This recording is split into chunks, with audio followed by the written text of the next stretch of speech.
ನಮಸ್ಕಾರ ವೀಕ್ಷಕರೇ, SN TV Kannada news ಚಾನೆಲ್ಗೆ ಸ್ವಾಗತ. ನಾನು ನಿಮ್ಮ ಮಂಜುನಾಥ್ ಎಂಗುಡಿ. ಧಾರವಾಡದ ಕರ್ನಾಟಕ ವಿಶ್ವವಿದ್ಯಾಲಯ ಆವರಣದಲ್ಲಿ ಮತ್ತೆ ಕಾಣಿಸಿಕೊಂಡ ಚಿರತೆ.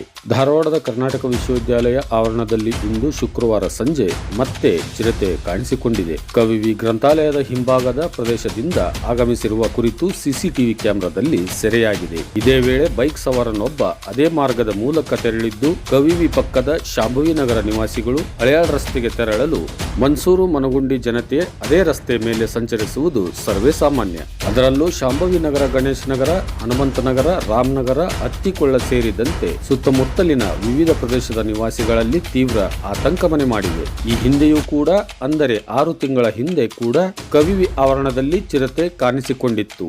ಅಲ್ಲದೆ ಮನ್ಸೂರು ಮನಗುಂಡಿ ಪ್ರದೇಶದ ಜಾನುವಾರುಗಳ ಮೇಲೆ ದಾಳಿ ನಡೆಸಿ ಬಲಿ ಪಡೆದಿತ್ತು. ಆದರೆ ಚಿರತೆ ಸೆರೆ ಹಿಡಿಯುವಲ್ಲಿ ಅರಣ್ಯ ಇಲಾಖೆಯ ಅಧಿಕಾರಿಗಳು ವಿಫಲವಾಗಿದ್ದರು. ಇದೀಗ ಮತ್ತೆ ಚಿರತೆ ಕಾಣಿಸಿಕೊಂಡ ಪರಿಣಾಮ ಜನತೆ ಗಲಿಬಿಲಿಗೊಂಡಿದ್ದು, ಈ ಬಾರಿಯಾದರೂ ಸೆರೆ ಹಿಡಿದು ಜನತೆಗೆ ನೆಮ್ಮದಿ ನಿಟ್ಟುಸಿರು ಬಿಡುವಂತೆ ಮಾಡಲಿ ಎಂದು ಆಗ್ರಹಿಸಿದ್ದಾರೆ.